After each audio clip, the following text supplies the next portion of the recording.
What is up, my bodyweight warriors, and welcome back to another video. Today we're going to be talking about the handstand, my favorite thing, and how you can make your handstand straighter. The straight handstand is like that ultimate goal for a lot of people when they first get into handstands. And I think there's a lot of misconceptions out there which has kind of just been spread around as truths, but it just doesn't make any sense. So we're gonna break things down today and tell you exactly how you can get a proper straight handstand. Let's just first talk about myths when it comes to the straight handstand. Number one is that you need to do all of these freaking bodyline drills. You need to do hollow body holds for 60 seconds and all this shit.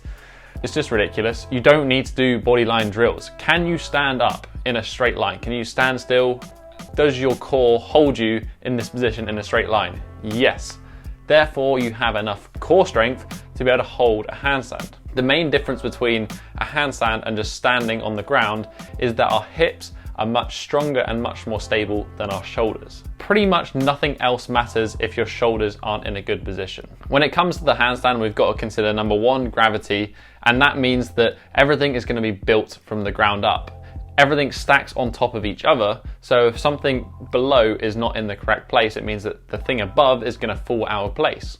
And this is kind of what happens when people try to do a handstand and they end up in a banana, or their butts hanging over, or the various different looks of a handstand that isn't just the simple straight line. Myth number two that I wanted to cover is just that you don't need to have a perfectly straight handstand. This is kind of more of an aesthetic goal than actually functional. There's a huge benefit to having good shoulder position, which is what the straight line is all about. But number one, it's not always anatomically possible, just depending on different people's shoulder anatomy, to actually get into a 180-degree straight line position.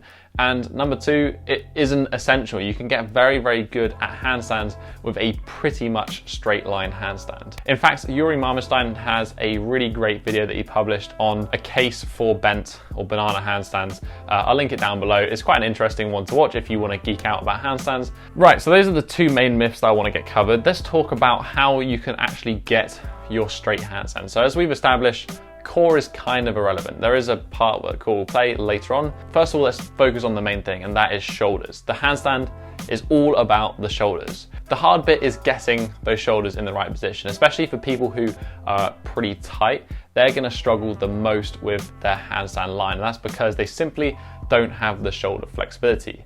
If you want to know whether you have the shoulder flexibility or not, we can perform a very simple wall test.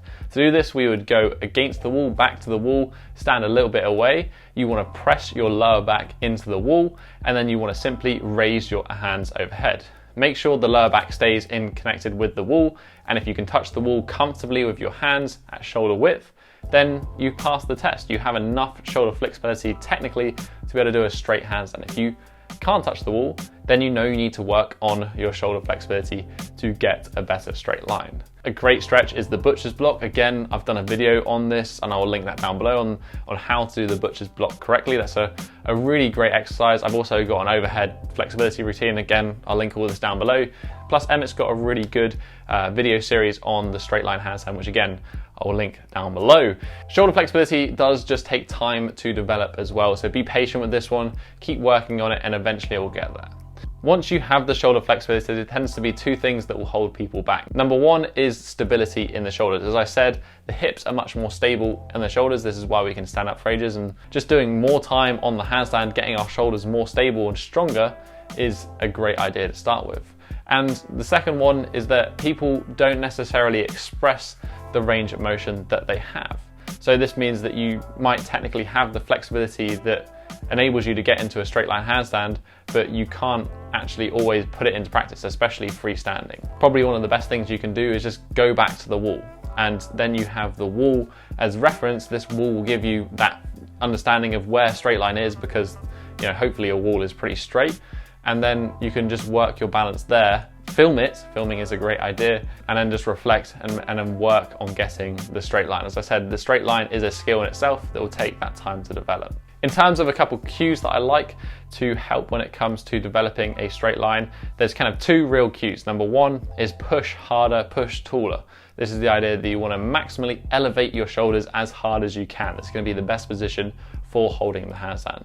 The second one is to tuck the ribs in. And by doing this, I mean try to suck the sternum in as you push the arms overhead. Now this is the good shoulder position that we want to develop to have a good handstand. It is kind of a bit of a opposite position because as we raise the arms overhead, we want to flare the chest and use some thoracic extension because that's going to help us open up our shoulders. But this one will commonly lead to the form where you see the butt kind of hanging over the hand. This is what will generally happen if we don't have enough tension over the sternum, but our shoulders are in good position. The third and final thing, if you still do not have the perfect line, is that you need to understand how to posteriorly tilt your pelvis. And by posteriorly tilt, I mean you need to use a little bit of your core, but it's not necessarily about being really tight in the core. It's more about trying to understand how to posteriorly tilt the pelvis. So to do this, we want to squeeze the glutes a little bit and we want to think about drawing our belly button towards our spine. Now you can do this one just standing still and understanding of how it feels to be in a posterior pelvic tilt. And then you can do it again against the wall and just figure out, whilst being upside down, how it feels to be in the correct pelvic position. Once you put all of those three aspects together, once you develop the shoulder flexibility, once you then understand the shoulder position, which is push taller, tuck the sternum, and then also if you're still struggling and you understand the posterior pelvic tilt, you should technically have a straight line handstand. It is that simple. It just takes time to develop, one, the flexibility, then just learning the skill, learning what it feels like to be in this position. It's often a kind of misconception that we want to learn the handstand, we want to do it perfect from day one. The most important thing from day one is actually just understanding how to balance, and oftentimes that won't be in a perfect straight line, but that doesn't necessarily matter. The more time we can spend balancing, the more time we can then spend learning how to do the skill of being in a straight line. So always balance first, then the body line will come later. It might take years. It took me certainly about 3 years to start getting what I would call an almost acceptable line, but that is kind of how to get your straight arm handstand. It's not the simplest thing to do. It's something that a lot of people make look very easy, but I think it's actually very, very hard, and it takes a lot of self-awareness to be able to get there on your own. That being said, if you do have any questions, you can feel free to leave a comment in the comment section down below, and I will do my best to respond to as many as possible, or somebody from the tribe might do so as well. If you just enjoyed this video, you can always hit that thumbs up button and support the channel. If you have a friend who has a banana handstand, feel free to share it with them as well. Also, you can hit that subscribe button if you want to join the Bodyweight Warrior tribe and not miss out on any more future videos. But that has been it for this week, guys. I'll catch you in the next episode.